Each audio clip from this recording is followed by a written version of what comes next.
ხარს, სხვისკენ იშვერ ხელს. მაგრამ როცა შენ პირადად ღებულობ გამოცხადებას, რომ უფალს შენ უყვარ ხარ, ანუ მე უყვარ ვარ უფალს. ამ დროს სხვა შეხედულება, სხვა გამოცხადება, სხვა გრძნობა მოდის.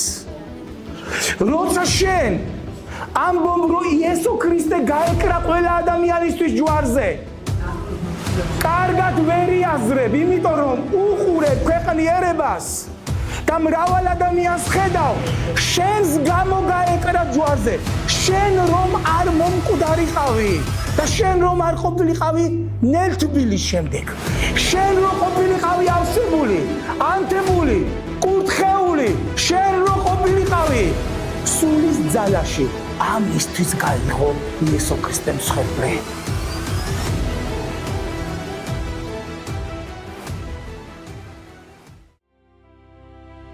ვიღაცამ ჰკითხა, უფალო, ნუ თუ ცოტანი გადარჩებიან.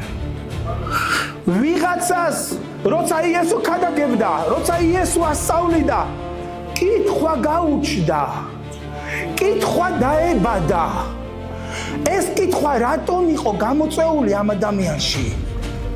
იმიტომ რომ იესო ისეთ სიტყვებს ლაპარაკობდა, ისეთ სწავლებას ასწავლიდა ხალხს, რომ ადამიანს გაუჩნდა კითხვა, ნუ თუ ცოტანი გადარჩებიან, იმიტომ რომ სიწმინდის სტანდარტები იყო ძალიან მაღალი.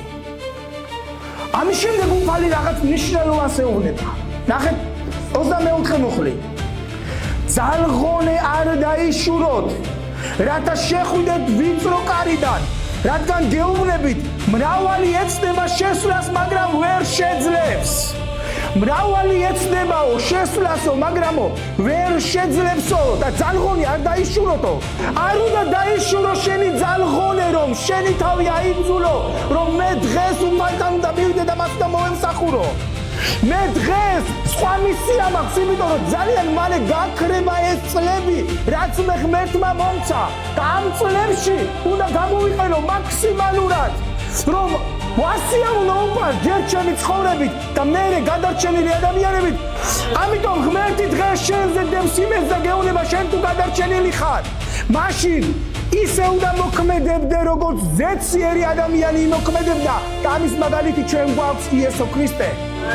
ხვდებით? ანუ უფალი შენზე დევს იმედს, შენი მსხვერპლი, შენი გახსნილი სიცოცხლე უკვე აღსრულებულია ჯვარზე.